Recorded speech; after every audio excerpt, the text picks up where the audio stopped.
आज हम जिस फिल्म की स्टोरी की बात करने जा रहे हैं उसका नाम है मिसिंग या मिसिंग वुमन, जो एक माँ के अपने बच्चे के प्रति प्यार को दर्शाती है। यह एक मिस्ट्री फिल्म है जिसकी स्टोरी और स्क्रीन प्ले बहुत अच्छी तरह लिखा गया है। So let's start with the movie. जिसुन एक वर्किंग वूमन है। उसका उसके पति के साथ डिवोर्स हो चुका है। अब अपनी 1 साल की लड़की डाउना की कस्टडी के लिए दोनों का कोर्ट में केस चल रहा है। मगर ऑफिस, घर और डाउना, इनको संभालने में जिसुन की सर्कस चल रही है। जिसुन अपने पति से डाउना के कस्टडी के लिए रिक्वेस्ट करती रहती है, मगर वह अपनी माँ के कहने पे चलता है। उसका कहना है जिसुन उसकी लड़की को नैनी के भरोसे छोड़ के पूरे दिन ऑफिस में रहती है। इससे तो बेटर है वह उसकी माँ के पास रहे। जिसुन ने डाउना की देखभाल के लिए एक नैनी रखी है जिसका नाम है हैनमे, जो काफी यंग है। जिसुन के पड़ोसन की नौकरानी ने उसे रिकमेंड किया है, मगर जब जिसुन को पता चलता है कि हैनमे चाइनीज है तो वो उसे रखने में ऐतराज जताती है, क्योंकि उससे बच्ची की भाषा पे असर पड़ सकता है। तो वो रोती हुई डाउना को हैनमे के पास छोड़ के नौकरानी से बात करने दूसरे रूम में जाती है। नौकरानी जिसुन को एहसास दिलाती है कि हैनमे एक परफेक्ट नैनी साबित होगी, मगर जिसुन का मन अभी भी हैनमे को रखने के लिए राजी नहीं हो रहा है। मगर तभी उसे डाउना के रोने की आवाज नहीं आती, तो वह अंदर आके देखती है। उसे अपनी आंखों पे विश्वास नहीं होता कि हैनमे ने इतनी आसानी से डाउना को चुप कैसे कराया। मगर इस बात से इम्प्रेस होकर जिसुन हैनमे को डाउना की नैनी के लिए रख लेती है। अब जिसुन डाउना को हैनमे के भरोसे छोड़ के ऑफिस जाने लगती है। मगर एक रात जब वो घर पे आती है तो उसे पता चलता है हैनमे और डाउना दोनों गायब है। पहले तो जिसुन को लगता है कि दोनों बाहर गए होंगे, क्योंकि वैसे भी डाउना के वैक्सीनेशन की डेट थी तो शायद वो उसे वहां ले गई होगी। मगर काफी वक्त गुजरने के बाद भी जब वो दोनों घर वापस नहीं आते तो उसका जी घबराने लगता है। वो बिल्डिंग की सिक्योरिटी से पूछताछ करती है, मगर उसे कुछ पता नहीं होता। अब वो पड़ोसन के उस नौकरानी से कांटेक्ट करने की कोशिश करती है जिसने उसे रिकमेंड किया था। अब उसे यह भी शक होने लगता है कि कहीं उसकी सास तो डाउना को नहीं लेके गई। तो वह अपने एक्स हस्बैंड को फोन करती है, मगर जिसुन को उससे पता चलता है डाउना वहां नहीं है। अब जिसुन हैनमे को मैसेज भेजती है कि वह उसे तुरंत कांटेक्ट करे, क्योंकि उसे डाउना को लेके टेंशन हो रहा है। अब जिसुन डाउना का वार्डरोब चेक करती है तो उसे वहां शिनयुक का यानी जिसुन के एक्स हस्बैंड का हॉस्पिटल का आईडी कार्ड मिलता है। वह सोच में पड़ती है कि उसके हस्बैंड का आईडी कार्ड वहां कैसे आया। अब जिसुन पुलिस स्टेशन जाके डाउना की मिसिंग की रिपोर्ट देती है। तभी उसे उसके वकील का फोन आता है, जिसे शिनयुक के वकील से पता चला है कि डाउना लापता हो गई है। जिसुन के वकील को लगता है कि डिप्रेशन में आके जिसुन ने ही डाउना को कहीं छुपा के रखा है। वह उसे वार्न करता है कि अगर उसने ऐसा कुछ किया तो उसके प्रॉब्लम और बढ़ जाएंगे और कस्टडी का केस और खराब होगा। वह अपनी लड़की को 19 साल की होने तक नहीं देख पाएगी। अब जिसुन हैनमे ने उसे दिए हुए आईडी कार्ड के एड्रेस पे जाती है, मगर वहाँ भी उसे हैनमे का कुछ पता नहीं चलता। दूसरे दिन सुबह सुबह उसकी सास उसके घर आ पहुँचती है, मगर जिसुन उसे घर में भी घुसने नहीं देती। जिसुन को नौकरानी का भी फोन आता है, मगर वह उसे बताती है कि वह हैनमे के बारे में कुछ नहीं जानती। हैनमे ने उसे रिकमेंडेशन के लिए पैसे दिए थे। अब जिसुन वैक्सीनेशन सेंटर पहुंचती है तो वहां उसे पता चलता है कि हैनमे डाउना को लेके 2 दिन पहले वहां आई थी, और इतना ही नहीं, वह 1 महीने का फ्लू की दवाई का स्टॉक भी लेके गई। और ऐसा तभी किया जाता है जब बच्चे को कहीं दूर ले जाना हो। अब जिसुन को याद आता है कि हैनमे डाउना को अपने बच्चे की तरह ट्रीट करती थी। डिप्रेस होकर जिसुन घर आती है तो देखती है कि एक आदमी उसके घर के दरवाजे से झांक कर देख रहा है। वो उसे रोकती है तो वो जिसुन को बताता है कि हैनमे ने उससे पैसे उधार लिए थे जो उसने लौटाए नहीं। जिसुन उसे बताती है हैनमे उसकी बच्ची को लेके पिछले 2 दिन से गायब है, तो अगर उसे हैनमे के बारे में कुछ पता हो तो वह बताए। अब वो आदमी जिसुन को एक मसाज पार्लर लेके जाता है। वहाँ की मालकिन से जिसुन को पता चलता है कि हैनमे पहले वहाँ काम करती थी, मगर अब वो कहाँ है वह नहीं जानती। जिसुन उसके पास अपना नंबर छोड़ के वहाँ से निकलती है। जिसुन जैसे ही उस मसाज पार्लर से बाहर आती है उसे किसी अनजान शख्स का फोन आता है। वह आदमी जिसुन को बताता है कि उसकी लड़की उसके पास है। फोन पे से जिसुन को डाउना के रोने की आवाजें सुनाई पड़ती है, जिससे जिसुन और फ्रस्ट्रेट होती है। अब वो फोन करने वाला शख्स जिसुन को बोलता है कि वह एटीएम जाके $30,000 उसके अकाउंट में ट्रांसफर करे। वह उसे अपना अकाउंट नंबर देता है। जिसुन एटीएम में अमाउंट डालती है, मगर अकाउंट में उतने पैसे न होने की वजह से ट्रांजैक्शन कंप्लीट नहीं होता। अब वह शख्स जिसुन को धमकी देता है कि अगर उसने जल्दी नहीं की तो वह उसकी लड़की को मार डालेगा। जिसुन उसे बताती है कि उसके अकाउंट में सिर्फ 5,700 ही है। वह आदमी जिसुन से कहता है जितने पैसे है उतने वह सब ट्रांसफर करे। जिसुन 5,700 ट्रांसफर करती है। जैसे ही ट्रांजैक्शन कंप्लीट होता है वह आदमी जिसुन से कहता है कि उसकी बच्ची उसे एवुडो पार्क में मिलेगी। इतना कह के वो फोन कट करता है। अब जिसुन रोते रोते टैक्सी में बैठती है और पार्क में जाती है। वो पार्क में डाउना को ढूंढती है मगर उसे डाउना नहीं मिलती। तो उसे समुद्र के पानी में तैरती हुई एक थैली में डाउना के टेडी जैसा एक टेडी दिखाई देता है। अब जिसुन पुलिस स्टेशन में जाके किडनैपिंग की रिपोर्ट करती है। पुलिस उससे कहती है कि बच्ची गुरुवार से लापता है और तुम शनिवार को रिपोर्ट कर रही हो। ऐसे मामलों में जल्द कदम उठाना जरूरी होता है। मगर तभी पुलिस वाले को पता चलता है कि यह स्कैम करने वाले किसी आदमी का काम है जो बच्चे की मिसिंग का फायदा उठा के उसे किडनैपिंग जता के माँ बाप को फोन करके जितने पैसे मिलते हैं वो ऐंठ लेते हैं और जैसे ही पैसे मिलते हैं गायब हो जाते हैं। उनका किडनैपिंग से कोई संबंध नहीं होता। जिसुन पुलिस को बताती है उसने फोन पे से डाउना की आवाज सुनी। पुलिस उसे बताती है यह सब ट्रिक होती है किडनैपिंग दिखाने के लिए। दरअसल वह आवाज या तो रिकॉर्डेड होती है या किसी और बच्चे की होती है। जिसुन के पास हैंडमे का एक भी फोटो नहीं। तभी अचानक वहाँ पे जिसुन की सास आके उस पे हमला करके उसे कोसने लगती है। अब दोनों एक दूसरे पे इल्जाम लगाते हैं। अब पुलिस को पता चलता है कि डाउना की कस्टडी उसके फादर के पास जाने वाली थी, जिससे हो सकता है जिसुन ने फ्रस्ट्रेट होके कुछ कदम उठाया होगा। अब जिसुन का वकील उससे कहता है 3 दिन बाद तुमने रिपोर्ट क्यों फाइल की? ऊपर से तुमने नैनी की पूरी इंफॉर्मेशन भी नहीं रखी, तुम्हारे पास उसका फोटो तक नहीं। वकील जिसुन से कहता है सब शक तुम पे जा रहा है क्योंकि डिटेंशन पीरियड में बेबी गायब हुआ है। अब जिसुन वॉशरूम का बहाना बना के पुलिस स्टेशन से बाहर निकल के सीधा अपने बिल्डिंग आती है। वह अब अपने बिल्डिंग के सीसीटीवी कैमरा चेक करती है तो उसे पता चलता है कि गुरुवार की सुबह हैन में डाउना को लेके एक सैक के साथ घर से निकली थी। बाद में वो वापस नहीं आई। जिसुन फुटेज को चेक कर रही होती है कि तभी बिल्डिंग का एक लड़का आके जिसुन को कुछ दिनों पहले हुए एक वाकयात के बारे में बताता है जो डाउना के साथ हुआ था। वह बताता है कि कुछ महीने पहले जब डाउना को पिछली नैनी रास्ते से लेके जा रही थी तभी एक पागल लड़की साइकिल से आई और उसने नैनी को धक्का दिया, जिसकी वजह से उसके हाथ से सब फ्रूट्स नीचे गिर गए। वही मौका देख के उस पागल लड़की ने न जाने क्यों डाउना की बाबा गाड़ी को धक्का मार के रास्ते से नीचे उतारा था। वह पागल लड़की हैन में ही थी। अब जिसुन डिटेक्टिव पार्क को फोन पे बताती है कि वह खुद उसकी लड़की को ढूंढेगी। जिसुन उस मसाज पार्लर जाती है क्योंकि उसे शक है कि वहाँ की एक लड़की हैनमे के बारे में जानती है। जिसुन को पता चलता है कि उस मसाज पार्लर में हैनमे मैक के नाम से जानी जाती थी। वहाँ हैनमे का हुन के साथ चक्कर शुरू हुआ। यह हुन वही आदमी है जो उस दिन अपना पैसा लेने जिसुन के घर आया था। हुन एक एजेंट है जो लड़कियों को मसाज पार्लर लेके आता है। इसी दौरान हुन और हैन दोनों क्लोज आ गए थे।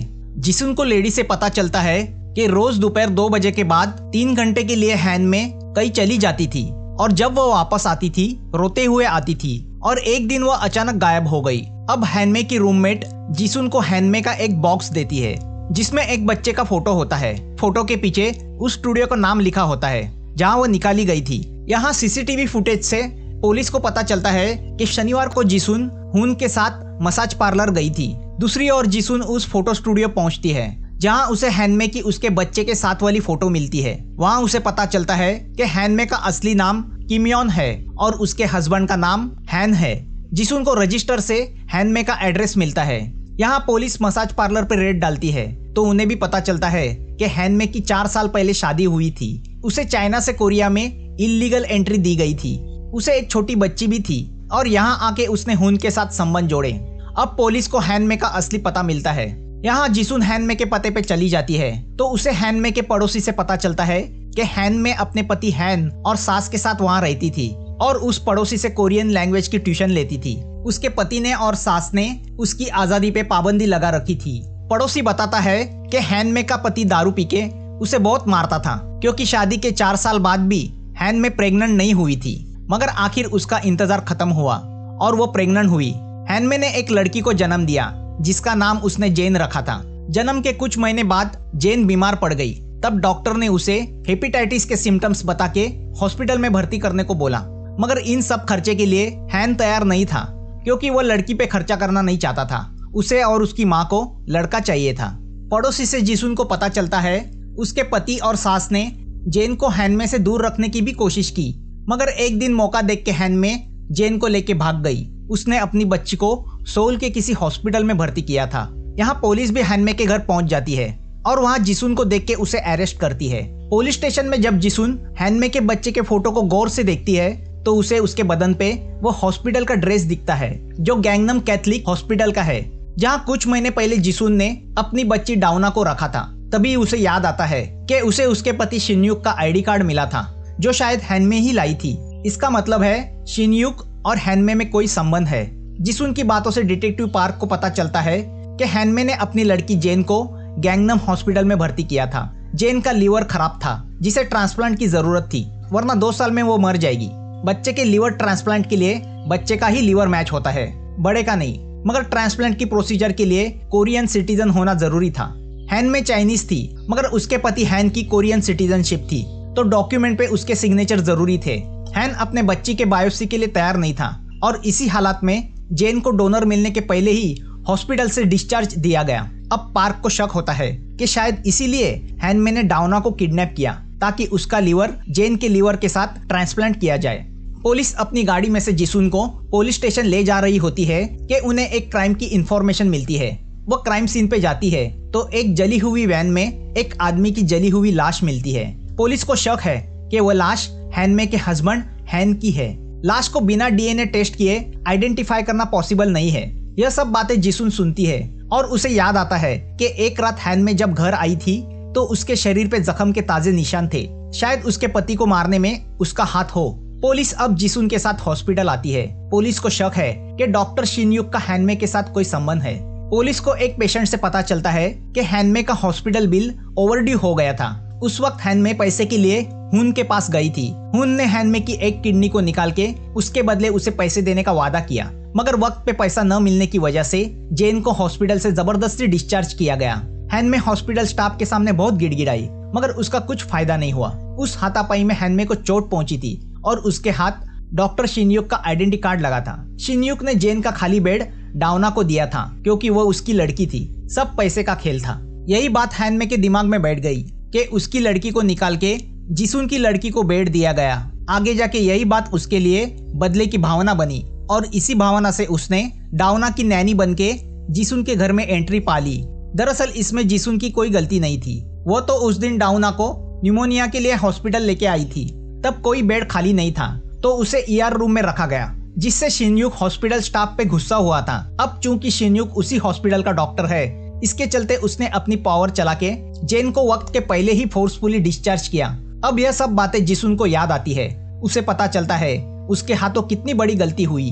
तभी उसकी नजर टेबल पे रखे एक क्लॉथ पे जाती है जो हैनमे ने जेन के लिए बुना था। उस क्लॉथ पे लिखा होता है जेन। जेन का रुमाल वहां देख के उसे शक होता है। तभी उसे याद आता है कि एक रात हैनमे ने जिसुन को बहुत फ्रोजन किमची खिलाया था, क्योंकि किसी वजह से हैनमे ने किमची फ्रिज का टेम्परेचर बहुत ही लो कर दिया था। और वो क्या वजह थी? अब जिसुन उसके घर के किमची रखे जाने वाले फ्रिज को खोल के देखती है तो उसमें उसे एक बच्चे की लाश दिखाई देती है। उसे लगता है वो डाउना है, मगर जब वह कपड़ा उठाती है तो वो डाउना नहीं जेन होती है। उस रात जेन को हॉस्पिटल से घर लेके जाने के बाद जेन को बहुत जोरों का बुखार चढ़ गया था, मगर कोरियन भाषा न आने की वजह से हैनमे इमरजेंसी के साथ फोन पे बात नहीं कर पाई थी। तो वह अपनी बच्ची को लेके हॉस्पिटल की तरफ निकली, मगर बुखार में तपती बच्ची ने उसकी गोद में ही दम तोड़ दिया था। बेचारी हैनमे अपनी बच्ची को लिपट के रोती रही और उसी पागलपन में उसने डाउना को किडनैप करने का कदम उठाया। अब पुलिस के हाथों यह भी सबूत लगते हैं कि हैन को वैन में जलाकर मारने में हुन का ही हाथ है, तो वो हुन को कस्टडी में लेते हैं। तभी जिसुन वहां आके हुन के सामने गिड़गिड़ाती है कि डाउना को बचाने में वह उसकी मदद करे। यहाँ हमें हुन से पता चलता है कि हॉस्पिटल के कंसेंट पे सिर्फ साइन करने के लिए उसने हैन को बड़ी रकम दी थी। अगर हैन हॉस्पिटल के पेपर पे साइन नहीं करता तो जेन को हॉस्पिटल में भर्ती नहीं किया जा सकता था, और उस पैसे के बदले हुन ने हैनमे की किडनी निकाली थी। अपनी बच्ची को हैनमे अपना लीवर नहीं दे सकती थी, तो उसे बचाने के लिए उसने अपनी किडनी बेची थी, मगर उसका त्याग जेन को नहीं बचा पाया था। हुन जिसुन को बताता है कि कुछ दिनों बाद हैनमे उससे मिलने आई थी, जो अब बिल्कुल बदल गई थी। उसने हुन के सामने ऑफर रखा कि वो हैन को मार दे और उसके बदले वो उसे एक रिच फैमिली की यानी डॉक्टर शिनयुक की लड़की देगी, जिसके जरिए वो उस डॉक्टर से फिरौती का बहुत सारा पैसा निकाल सके।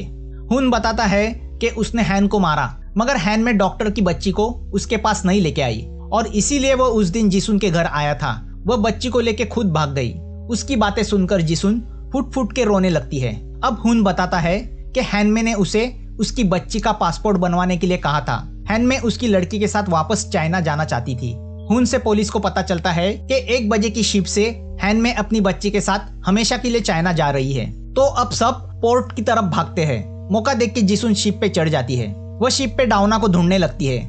उसे डेक पे हैनमे डाउना को लेके खड़ी दिखाई देती है। अब जिसुन डेक की तरफ भागती है।